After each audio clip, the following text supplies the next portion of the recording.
The wind outside the hotel balcony carried the scent of salt and winter. I wrapped my fingers around a warm porcelain cup and let the steam brush my cheeks. Behind me, the sliding door closed with a soft click, one more barrier between me and the life I had just walked away from. 25 guests. That was the number my daughter-in-law proudly announced for Christmas dinner. For years I had smiled, nodded, cooked, cleaned, and played the gracious host. This time, I simply whispered, "No," and then I left. I didn't leave in anger. No slammed doors, no shouted accusations. Only a quiet packing of clothes, a single overnight bag, and a reservation at a seaside hotel that didn't ask questions. My phone vibrated on the table, one message after another, but I turned the screen face down. For once, their chaos wasn't my responsibility. As the ocean rolled against the dark horizon, I thought of the house I had built, the family I had nurtured, and the daughter-in-law who believed my love meant endless labor. They would wake to an empty kitchen, an empty pantry, and a truth they had ignored for years. I am not their servant. I am a woman with choices. Tonight, 25 people would arrive expecting a feast. Instead, they would find a locked pantry, unanswered calls, and the beginning of a story none of them were ready to hear. The ocean kept its rhythm as night stretched across the coast, but my mind replayed the morning in sharp, deliberate fragments. It began in the kitchen, hours before sunrise. Marissa, my daughter-in-law, stood beneath the pendant lights like a hostess on stage. Her red silk blouse gleamed against the pale countertops, her manicured nails drumming a confident beat on the marble island. She wore that smile that always meant a decision had been made long before anyone else entered the room. 25, she announced, like the number was a gift. 25 relatives for Christmas dinner. We'll need the full spread, roast turkey, glazed ham, 4 side dishes, 2 desserts, and of course, your special cranberry tart. Everyone's expecting it. The words were sweet, but the tone was a command. She didn't ask if I was willing. She never did. Daniel arrived moments later, jacket slung over his arm, the faint smell of stale coffee following him.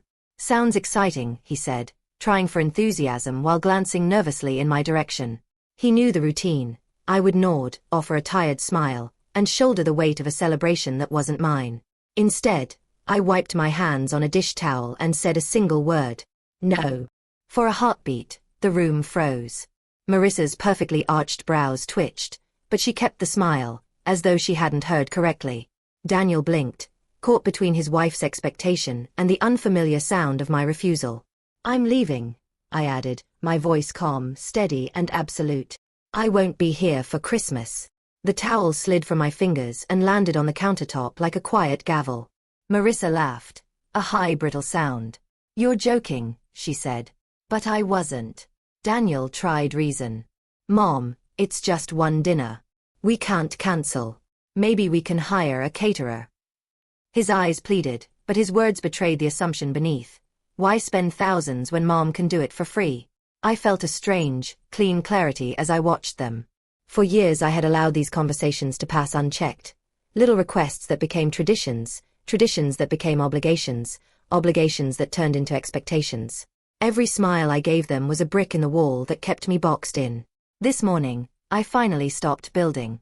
Their voices overlapped in the kitchen, panic wrapped in politeness. Marissa insisted she could help if I simply hosted one last time. Daniel suggested we compromise. Maybe I could at least handle the desserts. But I had already made my real decision weeks ago. Hidden behind the polite invitations and the endless parties was a darker truth I hadn't yet revealed. The late-night email I discovered on Daniel's laptop. The unexplained withdrawals. The whispered conversations when they thought I was asleep. Evidence of debts and plans that reached far beyond an overbooked holiday. While they scrambled for solutions, I quietly planned my exit. A hotel reservation under a different card. A lawyer's number on speed dial. An email draft addressed to the very relatives Marissa hoped to impress. The celebration they were planning would go on, but not in the way they imagined. The guests would still arrive, but they would not find the feast Marissa promised. They would find questions. And I would be far from the storm, watching as the truth began to surface. I didn't shout. I didn't cry. I simply turned, walked down the hallway, and closed my bedroom door with the soft finality of someone reclaiming her life. 5 years earlier, I welcomed Marissa into the family with open arms.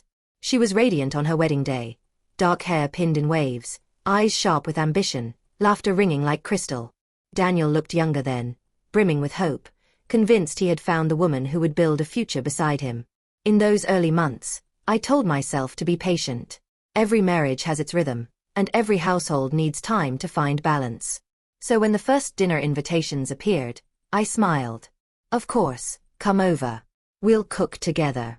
But together never meant what I thought it did. Marissa always arrived dressed like a guest, never an assistant. She would glide into the kitchen with wineglass in hand, leaving me to stir, chop, season, and serve. At first I dismissed it. Perhaps she didn't yet feel comfortable. Perhaps she was nervous. Then the pattern grew. One dinner became a weekend brunch. Brunches became holiday parties. And each time, the work doubled while my role shrank from hostess by choice to maid by assumption. Daniel saw it but rarely intervened. He would offer to set the table, pour drinks, maybe carry a dish or two. But the rhythm was clear. Marissa planned, Daniel appeared, and I executed. What began as generosity twisted into duty, then into silent expectation. I remember one Thanksgiving especially well. The oven roared for 12 hours, the counters vanished under platters, and I spent the night on aching feet. Marissa entertained her cousins in the living room, laughing as if she were the guest of honor. Daniel watched sports with her brothers. When the last plate was cleared, only I remained, hands submerged in soapy water, scrubbing the remnants of a feast none of them had lifted a finger to create.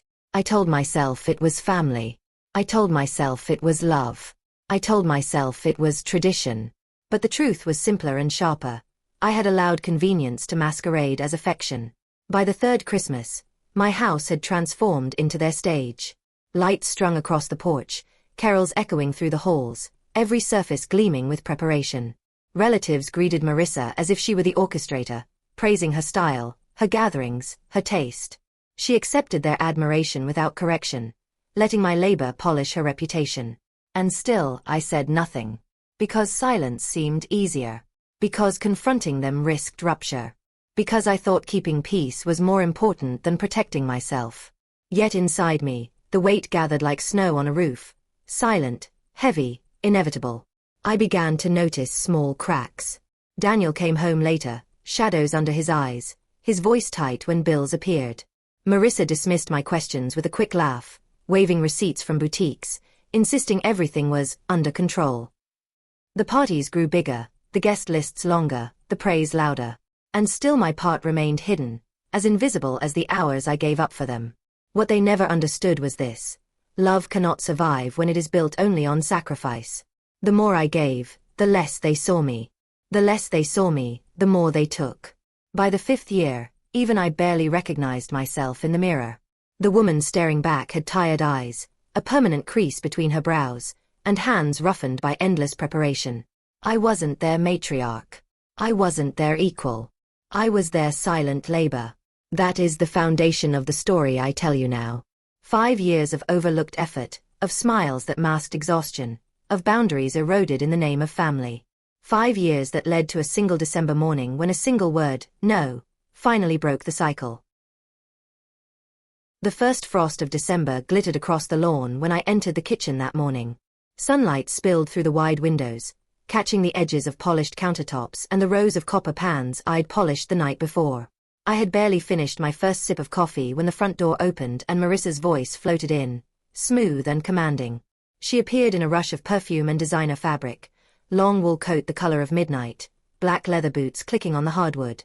Her phone was tucked against her shoulder as she gave quick instructions to someone on the other end. Even before she set the phone down, she was smiling at me with the air of someone about to unveil a masterpiece. "Good news," she said, clapping her manicured hands once. "This year's Christmas will be unforgettable. 25 guests confirmed. Aunts, uncles, cousins. The whole family wants to celebrate here. Isn't that wonderful?" The word wonderful hung in the air like a command dressed as praise. I felt the familiar pull of expectation, the long grocery lists, the overnight marinating, the endless scrubbing of pans that never quite came clean. Daniel walked in a beat later, tie loosened, laptop bag slung over his shoulder. He offered a tired smile, the kind that tried to soften his wife's enthusiasm. "That's A lot of people, he said carefully, glancing at me. It was the same look he always wore during these announcements. Half apology, half plea for me to make things easy. Marissa barely noticed. I've already started a spreadsheet, she continued. We'll need your special cranberry tart, of course. Everyone expects it. Oh, and could you handle the decorations again? No one does it like you. 4 years, this would have been the moment when I nodded, offered a polite smile, and began planning the impossible. But the word that left my mouth was different this time. No. A silence fell so sharp it felt physical. The ticking clock over the stove sounded suddenly deafening. Daniel straightened as if he'd misheard. Marissa's perfect brows lifted a fraction before settling into a mask of disbelief. I won't be here for Christmas, I added, keeping my voice low and even. I'm taking a trip. Marissa blinked rapidly, as if recalibrating a script. Of course you mean after the dinner, she said lightly. We can handle cleanup if you need a break after the party. No, I repeated. Before. During. I won't be hosting this year. The smile slid from her face. But everyone is expecting. They can expect something else, I interrupted, still calm. You'll need to make other arrangements. Daniel stepped forward, palms out in quiet appeal. Mom, it's just one night. We can cater if it's too much work. His words carried the same assumption as always, that my effort was simply the cheaper option, a family tradition disguised as practicality. I looked at both of them and felt the weight of 5 silent years press against my chest. This was the turning point I had imagined in restless nights but never spoken aloud. My life, my house, my time, were no longer theirs to claim. Marissa's voice sharpened. You can't just disappear. We've already told everyone. They're expecting your food, your house. This is our holiday. I set my coffee cup gently on the counter, the porcelain ringing like a small bell of finality. You'll have to tell them something else, I said. For a heartbeat, no one moved. Outside, a crow called from the frosted maple tree. Inside, the balance of power shifted. Quietly, decisively. They didn't know that my decision was more than exhaustion. They didn't know about the documents I had found weeks earlier, or the lawyer who now held copies of everything. They didn't know that the Christmas they imagined was already unraveling. I left the room without another word, my footsteps soft but unyielding on the polished floor. Behind me, I heard Marissa exhale a sharp breath, a sound halfway between disbelief and fear. For the first time in years, the silence belonged to me. After my quiet refusal, the house felt different. The walls that once echoed with routine now hummed with a charged silence. Marissa's confident footsteps grew sharper, her cheerful chatter replaced by clipped whispers behind closed doors.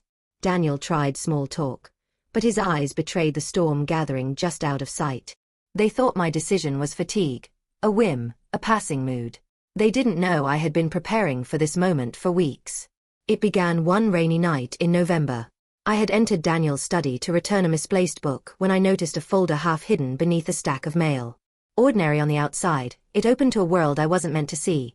Bank statements with balances that didn't match, credit card bills with luxury purchases far beyond their salaries, and an unsigned loan application listing my house as potential collateral. My first instinct was denial. Perhaps it was a clerical error, a misunderstanding. But page after page told a different story. Marissa's name on new cards, transactions in exclusive boutiques, travel bookings that never reached my ears. I stayed up until dawn, the steady drip of rain outside counting every revelation. Days later, while tidying the guest room, I overheard a conversation drifting from the hallway. Marissa's voice, hushed but urgent.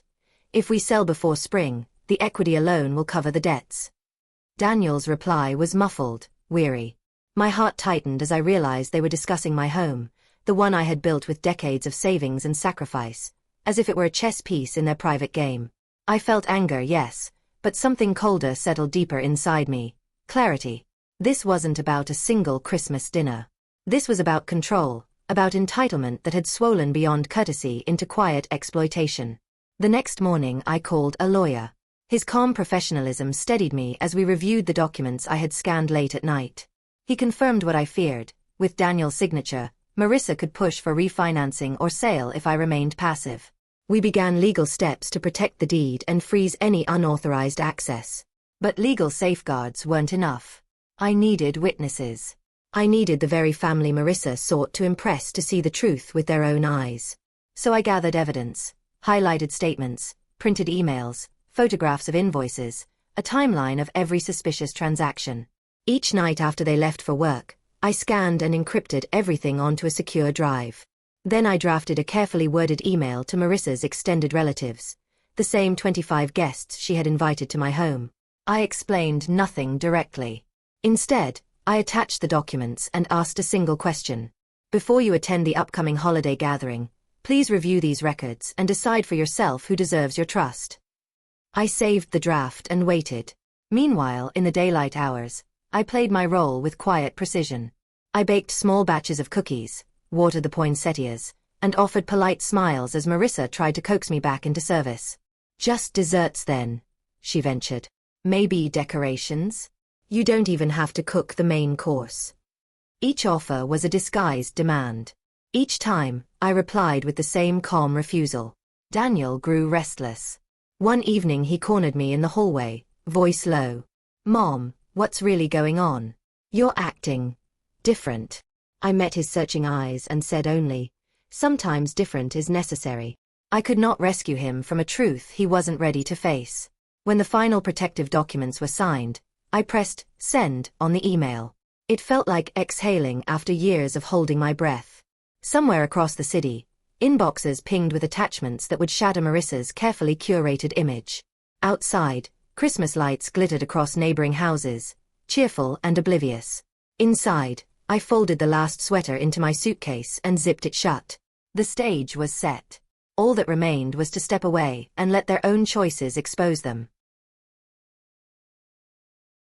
2 days before Christmas, the plan I had built in silence finally unfolded. At dawn I carried my packed suitcase down the polished hallway, the soft thud of wheels on carpet the only sound. The house smelled faintly of cinnamon from the cookies I had baked the night before, a small decoy to keep them unsuspecting. Outside, frost glazed the driveway like a warning written in silver. I placed a brief note on the kitchen counter. I've left town for the holidays. The house is yours to manage. Please contact the lawyer for any questions. No accusations. No explanations. Just the truth in its simplest form. Before stepping out, I double-checked the pantry. Empty shelves gleamed where they once overflowed with holiday supplies. I had donated the non-perishables to a local shelter and secured the fine china in locked cabinets. The refrigerator held only a lone carton of milk and a single apple. The message was clear: the usual feast would not materialize. My phone buzzed as I started the car. Daniel's name lit the screen. First a call, then a cascade of texts. I let them slide unanswered into silence and merged onto the highway. The city receded behind me, replaced by the rolling gray of winter fields. With every mile, the knot in my chest loosened. By mid-morning I arrived at the seaside hotel I had chosen weeks earlier. The lobby smelled of cedar and clean linen. A receptionist with kind eyes handed me a room key without a single probing question. From the balcony, I watched the Atlantic stretch endless and calm, a stark contrast to the chaos that would soon ignite back home. Around noon the first relatives began to arrive at the house. Relatives who, thanks to my carefully timed email, carried more than gifts. They came armed with questions and copies of the financial documents Marissa had worked so hard to hide. One by one they stepped through the front door, greeted not by the aroma of roasting turkey but by an empty kitchen and a daughter-in-law scrambling to maintain her facade. Phone calls escalated into frantic voicemail. Marissa's messages swung between saccharine pleading and brittle frustration. Where are you? You can't do this. People are here. What am I supposed to tell them? Each vibration of my phone felt like the distant rumble of a storm I no longer needed to endure. Through a private livestream link sent by a sympathetic cousin, I caught glimpses of the unfolding drama. Relatives stood in clusters, brows furrowed as they scanned the documents I had shared. Daniel paced near the fireplace, face pale, trying to reconcile numbers with trust. Marissa shifted between charm and panic, her designer smile cracking under the weight of evidence. I sipped tea on my balcony as the sun slid toward the horizon. Every shout that echoed faintly through the live feed felt like a weight lifting from my shoulders. For years they had assumed my compliance was endless. Today, they confronted the cost of that assumption without me in the room. Evening fell. The messages slowed, then stopped. The last I saw before closing my laptop was Marissa standing rigid in the doorway, phone limp in her hand, her carefully constructed social empire collapsing in front of the very audience she had sought to impress. Back at the hotel, I wrapped myself in a soft blanket and listened to the steady rhythm of the waves. For the first time in 5 years, Christmas Eve belonged only to me. No frantic chopping of vegetables, no forced smiles for ungrateful guests, no quiet resentment simmering beneath holiday cheer. Just the clean, silent satisfaction of freedom hard-won. I slept soundly that night, the muffled roar of the ocean a lullaby of justice. Christmas morning arrived pale and windswept along the coast. From my hotel balcony, the ocean rolled in long silver waves, indifferent to the chaos that had consumed my family the night before. My phone, silent for hours, suddenly lit with a single message from Daniel. "We need to talk. Please come home." I finished my tea before replying. "Tomorrow, 10 a.m. I'll be there with my attorney." No apology. No explanation. Only a meeting and a time. When I finally pulled into the driveway the next day, the house looked strangely small. Lights still twinkled on the eaves, but the air carried none of the usual holiday warmth. Inside, the living room smelled faintly of cold ash. Relatives clustered in uneasy knots, their festive clothes wrinkled from a night spent in confrontation rather than celebration. Daniel met me at the door, eyes shadowed from lack of sleep. Behind him, Marissa sat rigid on the sofa, hands clasped so tightly her knuckles blanched. The confident hostess who once commanded every holiday now looked like a statue carved from tension. "Mom," Daniel began, voice raw, "we need to clear the air." I stepped aside as my attorney entered, a middle-aged man with a briefcase and the quiet authority of someone who deals in facts, not feelings. He set the briefcase on the coffee table and opened it with a soft click. Inside lay the documents I had collected, bank statements, loan applications, recorded emails, each page a mirror reflecting choices they could no longer deny. The room stilled as he began. He explained the legal protections already filed, the deed secured solely in my name, emergency freezes on joint accounts, power of attorney transferred to prevent unauthorized refinancing. Every safeguard locked into place like a series of quiet doors closing. Marissa's composure cracked first. "That money isn't what it looks like," she insisted, voice brittle. Her explanations tumbled out. Business ventures, misunderstandings, temporary loans. But each excuse dissolved under the weight of signatures and dates. The relatives she had courted for admiration now sat with folded arms, their earlier warmth replaced by wary silence. Daniel pressed a trembling hand to his forehead. "I didn't know," he whispered. His eyes searched mine, desperate for reassurance that the boy I once rocked to sleep was not complicit in this betrayal. I gave him a slow nod. "I believe you," I said quietly. "But belief doesn't erase responsibility." My attorney outlined the next steps: repayment plans, monitored spending, a written agreement granting me sole authority over any future property decisions. Each measure was firm but fair, protection without cruelty, boundaries without vengeance. Marissa sank back against the cushions, her defiance replaced by a hollow stare. For the first time, she was forced to inhabit the space she had tried to control. When the meeting ended, relatives offered polite goodbyes, their eyes flicking between Marissa and the stack of documents like witnesses leaving a courtroom. Some murmured words of support to me, others remained silent, chastened by the spectacle of arrogance undone. Daniel lingered after the last door closed. "Mom," he said softly, "I'm sorry. For all of it." I placed a hand on his shoulder. "This isn't about punishment," I told him. "It's about clarity. Love cannot survive where boundaries are ignored." Outside, the winter sun broke through a bank of clouds, spilling pale light across the frosted yard. It felt like a quiet verdict from the world itself, cold but clear, harsh yet cleansing. That evening I returned to the hotel. I unlocked the balcony door and stepped into the salty dusk, breathing in the air of a life I had finally reclaimed. The house behind me was legally and emotionally secured. The family within it would have to rebuild on terms no longer written in my silence. For the first time in years, I felt weightless. Not triumphant, not vengeful, simply free.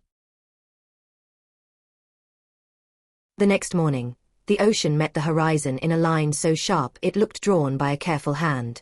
I stood on the balcony, the cold rail pressing against my palms, and breathed in air salted with quiet victory. Behind me the hotel room was still, No clatter of pans, no phones buzzing with demands, no footsteps waiting for me to serve. Just silence. Beautiful, earned silence. For years I mistook silence for peace. I thought if I avoided conflict, if I gave more than I had, if I smiled through exhaustion, the family would stay whole. But peace built on surrender is not peace. It is erosion. I remembered every holiday that blurred into the next. The heavy roasting pans, the late-night scrubbing, the compliments aimed at someone else while my own hands cracked from work. Each memory felt distant now, like scenes from a play I had once performed in but never truly lived. Freedom did not arrive as a shout or a dramatic exit. It came as a whisper, the steady rhythm of the ocean, the clean weight of legal documents in a lawyer's briefcase, the calm in my own heartbeat as I said no and meant it. This was not revenge. It was reclamation. People imagine empowerment as fireworks, but it is often quieter. It is the decision to stop answering a phone. It is the courage to protect a home before someone sells it out from under you. It is the strength to walk away from a tradition that demands sacrifice while offering nothing in return. Looking back, I see the small signs I once ignored. Marissa's casual commands hidden in compliments. Daniel's hopeful but hesitant glances, silently begging me to maintain the illusion. My own reflection growing more tired with each passing year. I do not hate them. Hatred would tether me to the very life I escaped. I pity the desperation that drives someone to betray family for appearances. I grieve for the boy I raised, who had to witness the cracks in his marriage through a pile of bank statements instead of gentle conversation. But I am not responsible for their choices. That truth is my greatest gift this Christmas. I am responsible only for myself, for the boundaries I protect, the love I give freely, and the life I choose to live. The lawyer's paperwork ensures my home remains mine, but the deeper victory is invisible. It is the knowledge that I can enforce boundaries without cruelty, that I can love my son without enabling his wife, that I can celebrate holidays without sacrificing my dignity. As I watched the tide pull back and return again, I thought of the relatives who had witnessed the confrontation. Perhaps they left with a lesson of their own, that family is not defined by obligation, but by respect. Maybe next year they will remember that a gathering is only as joyful as the freedom with which it is offered. I finished my tea and let the cup rest on the balcony table. The sky shifted from silver to a fragile blue. Somewhere beyond the horizon, another year waited, clean and unwritten. For the first time in half a decade, it would begin on my terms. I will still love my family. I will still open my door, when I choose. But never again will I mistake servitude for love, or silence for peace. The ocean roared softly below, a reminder that boundaries, like tides, are natural. They recede, they return, and they shape the shore into something stronger with every passing season. The tide continues its endless rhythm beneath this balcony, and my story ends where freedom begins. But now I turn the question toward you. Have you ever found yourself giving until there was nothing left to give? Have you stayed silent to keep the peace, only to watch that silence become permission for others to take more? Maybe your story isn't about a holiday dinner. Maybe it's about a friendship, a workplace, a relationship that thrives on the belief that you will always say yes. What would you have done if you were in my place? Would you pack a suitcase and walk away? Would you risk confrontation to protect what is yours? Or would you stay, hoping that love alone could fix what entitlement had broken?